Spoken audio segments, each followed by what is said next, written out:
In a move that can be seen as highly provocative within the global landscape, US Secretary of State Antony Blinken made a suggestive statement that could bring NATO and Russia face to face.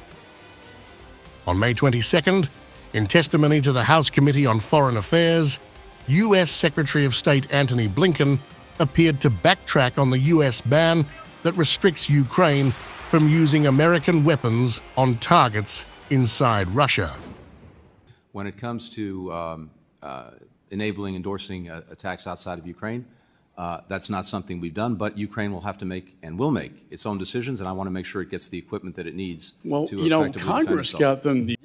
Blinken's statement, indicating that the decision is up to Ukraine on whether to use US missiles, seemed to suggest that what many perceived as a ban was merely a suggestion by the Biden administration.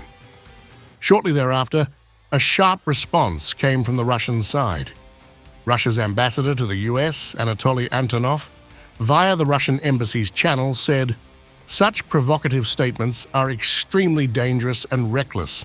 The calls by Russophobes mean only one thing: further US involvement in the conflict in Ukraine on the side of the agonizing Zelensky regime."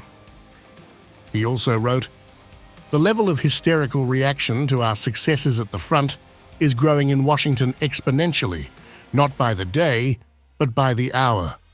Politicians and lawmakers continue to test our patience.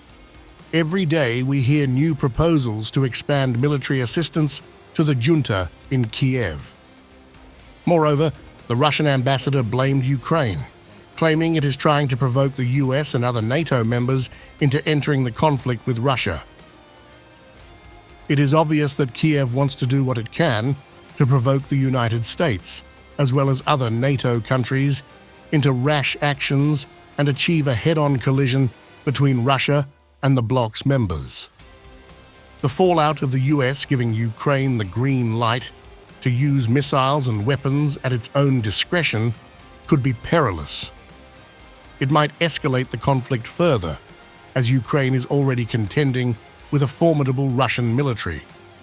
This decision could open another dangerous chapter in the ongoing conflict, increasing the risks and complexities on the ground.